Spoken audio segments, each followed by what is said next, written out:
Okay, so this is another deck tip of the day.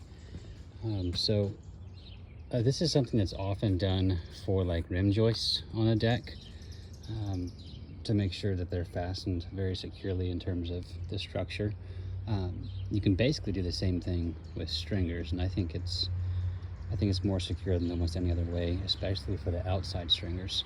So if you run the exterior stringers long, right? So here's your beam that you're buttoned into. And I like to use these rafter hangers, by the way.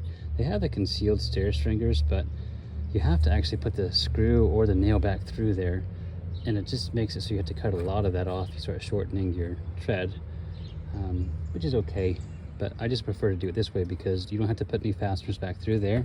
It's fastened on the side. Over here, you've got two on each side there, one on each side there, and another one up there on the bottom. And so it's super secure, and they're just easier to work with. They might be a little bit more expensive, but they're easier to work with. Anyways, back to the other tip.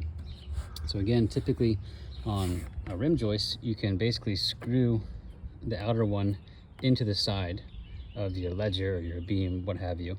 But here we're running the stringer long, so we can screw it into the end of our beam. And then inside we double it up, right? So we have this one that just butts up to the beam, and then you use a piece of heavy duty angle hardware here and with some extra long screws through here, so they penetrate about 1 inch into this outside stringer.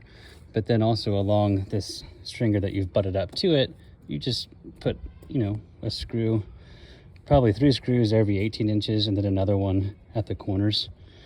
And so that has the added effect of keeping this one from cracking, as sometimes stringers do, but also just making sure the whole thing is secured really, really strong. So that's the deck tip of the day.